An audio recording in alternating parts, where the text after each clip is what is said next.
Hi. Hi everyone. My name's Lauren Prowski, but I guess if you're watching that, you already know that. Anyway, I'm recording this video diary because something big is about to happen. Um, Big for me, not really for the world, but who knows? Maybe for the world. Whatever. I feel like I should record myself before this thing does happen. So maybe everything changes. Um, who knows, right? I think I need to start with some backstory. So, as some of you probably know, my great great great grandfather, Jacob Bronstein, inspired Edgar Allan Poe's short story, A Premature Burial. Um, that's him. That's Jacob. The story is that while Poe was living in the Bronx, he wandered down into the city and came into a bar on the Lower East Side. And there he got to talking to some guys, and he was asking them about where the curiosities, the weirdos in this part of town were. And one of those bar guys told Poe about my grandpa Yaakov, who, at the time in 1843 was living a relatively normal life. He owned a factory or something, I don't know. But a couple months prior, he was completely agoraphobic. He never left his apartment because of a fear that he would get buried alive, which I totally know sounds nuts. But thing is, Yaakov, he had this disease called catalepsy, and it made him fall into these fits that made him look dead.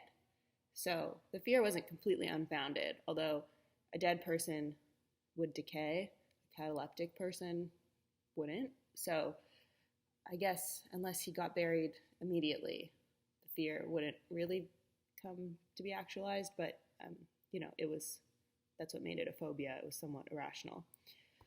So anyway, he was so scared of getting buried alive, he couldn't leave his house and couldn't do anything in his life unless he was accompanied by like a select few friends, just in case he fell into a cataleptic fit and got interned before one of his friends could explain to the well-meaning funeral parlor or whatever that, this man was alive. So this all piqued Poe's interest. So he got Jacob's address from these guys at the bar and went to pay him a visit. And to be honest, we don't know how or why Jacob even spoke to Poe. Like, Edgar Allan Poe famously had a super off-putting demeanor, and he was drunk like all the time. But he showed up at Jacob's house. Jacob spoke to him, told him about the catalepsy and his once life-ruining fear. And he also told Poe how he got cured. And the story there is that one day, while out on a fishing trip with one of his friends, they got caught in this horrible storm.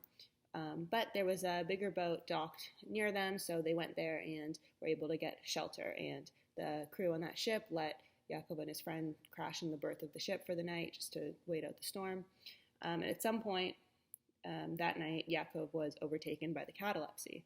So the story goes that a few hours later, he awoke in the cramped, damp wooden quarters and then woke everyone else in the ship up because he was thrashing and screaming. Because what happened was he had completely forgotten he was in a ship, right? And he assumed that his worst fear had been realized. He saw the wood in front of his face, he smelled the earthy smells, and he was like, oh my God, I've been buried alive. But, after a minute or so, he came back to his senses, and the people on the ship woke up. They were yelling at him. It was a whole thing. And he was so embarrassed by his outburst and presumably so changed by having to, face his fear in a sense, that he, no longer had catalepsy and no longer had the phobia of being buried alive. And it was this whole thing because he didn't know whether the fear caused the disease caused the fear. But once, he faced it in the ship, everything was gone and he was okay and he lived a normal life and he got married, he had kids. That's how I'm here. So, okay, he told all this to Poe in 1843, and I guess Poe liked it enough to write A Premature Burial, which was published in 1844. He never wrote to Yakov to tell him he poached the story, even though he knew where he lived. He just kind of did it. And then, as it goes, Poe faded into obscurity. But then later, one of Yakov's children read the story, and then at that time, Poe was becoming famous. And Yakov's child was like, this sounds awfully familiar. Put the pieces together. And then Yakov remembered that the strange man came to his house one day, yada, yada, yada. We got it. The dots were connected. So, okay, this whole thing just has become this kind of interesting piece of family lore. It's like a cool dinner party story for me, or like a fun fact that I'm the descendant of the inspiration for an Edgar Allan Poe story. Really cool at conferences. So, okay, that's just been that. That's been my relationship to the story for my whole life until last year when I found this box in my late grandmother's closet. She had passed away. My dad and I were going through some of her things, just to figure out what to sell, what to keep and all that. And in the back, like under a bunch of stuff, I found this. So I opened it up and I see that there is these 2 newspaper clippings and from like the 1800s. And then also this diagram and some notes and stuff, right? So it took me a while to decipher them, but when I did, whoa. I realized they were Yakov's notes. So here's the thing. It seems like when he was in the throes of his buried alive fear, he, I guess in desperation, sought out the help of a proto-psychiatrist named Dr. Solomon. And this doctor suggested that Yakov try to write some fiction about someone who got buried alive and was not that upset about it. I guess get in the mind space of someone who could maybe stay calm in that insane and unlikely scenario. So I sent that note to get preserved because I think it has something to do with like the history of psychiatry. So I will put the scan, here when I get it back. So Yakov did it. He took the doctor's advice. So, well, sort of. He, instead of writing a story or a poem, which I think is what the doctor was suggesting, what Yakov did was he wrote these bits of dialogue and a song about 2 twins who had been buried alive but were happy about it. And I guess his thinking was that the only way someone could tolerate such a horrific occurrence is if they were with another person. And twins were once in the womb together, so it kind of makes sense in a weird way. So look, essentially, what I found are plans for a musical from 1842. And from what I can tell, the musical takes place entirely in a grave. So you can see here, the grave has to be 80 inches wide, 36 inches on this side, and 45 inches deep. And it says set on the top, so, that's a giveaway. He says a hole in the ground, lined with fine silks, 2 pillows, which that's a coffin, within a bucolic field, far from roads, shops, common pedestrians, shielded from public life, not quite 6 feet, lest we call upon the fates. Where was I? Oh yeah, so the newspaper clipping. So those are actually a casting call. 2 casting calls, because the first one didn't exactly pan out how he wanted. So anyway, when my grandmother died, she left me with a not insignificant sum of money. And so I thought, why not invest and put on this play? I mean, it kind of felt like it was meant to find all these documents. Look, I don't have a lot of family left, and it just feels like a way to connect with my past and maybe gain a little more insight into who I really am. I don't know what I'm fucking doing with my life. And then this play, plans for a play, whatever, they just kind of fell into my lap. And I think this is something I can do. I feel really inspired. I feel really good about this.